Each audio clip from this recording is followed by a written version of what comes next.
எளிமையான ஒரு இலக்கணம் அடுக்குத்தொடர்.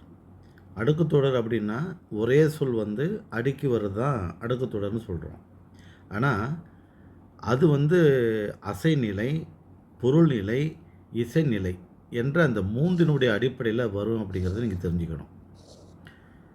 அதாவது ஒ அசைநிலை என்பது அதுக்கு பொருளே இருக்காது.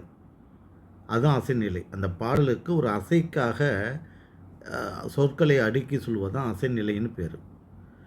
பொருள்நிலை அப்படின்னா, அது பொருள் அதுக்கு பொருள் உண்டு. அந்த பொருளே விரைவு, வெகுளி, மகிழ்ச்சி, அச்சம் இந்த 4 வகையில வரும். இப்போ ஓடு, ஓடு, ஓடுன்னா விரைவு பொருளை தரக்கூடிய அடுக்குத்தொடர். விடு, விடு, விடுன்னா வெகுளி, அதாவது கோபம் தரக்கூடிய அடுக்குத்தொடர்.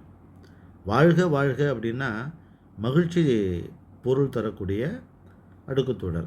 தீ, தீ, தீ, ஐயோ, ஐயோ, ஐயோ இவையெல்லாம் அச்சம் தரக்கூடிய அடுக்குத்தொடர். இதெல்லாம் பொருள் கொடுக்கக்கூடிய பொருள்நிலை அடுக்குத்தொடர்னு பேர். அடுத்து இசைநிலை அடுக்குத்தொடர்னு ஒன்று இருக்குது. இப்போ உதாரணமாக பாடுகோ, பாடுகோ, பாடுகோ அப்படின்னா இதில் ஒரு பாடுகோ என்பதற்கு பொருள் உண்டு.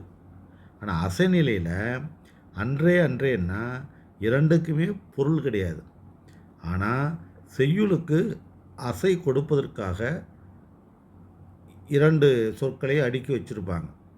அதுவும் அடுக்குத்தொடர் தான். ஆனால் அது அசைநிலை, அதாவது பொருள் தராத அடுக்குத்தொடர். பொருள் தரக்கூடிய அடுக்குத்தொடர் தான் உங்களுக்கு விரைவு, வெகுளி, மகிழ்ச்சி, அச்சம் என்ற 4னுடைய அடிப்படையில் வரும். இன்னொன்று இசையை நிறைவுசதற்காக பாடுகோ, பாடுகோ, பாடுகோ அப்படின்னா இதில் உள்ள ஒரு சொல்லுக்கு பொருள் இருக்கும்.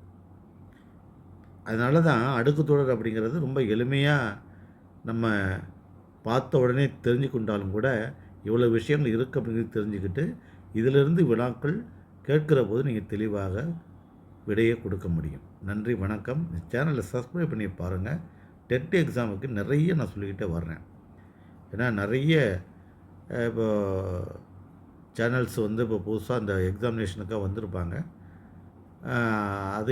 அதுக்கும் நீங்கள் தயார் பணியில் பண்ணணும். நானும் அப்படியே கொஞ்சம் கொஞ்சமாக துணுக்கு துணுக்கு அவங்களுக்கு சொல்லி விட்ருப்பேன். இது ரொம்ப உங்களுக்கு பயன்படும். நன்றி, வணக்கம்.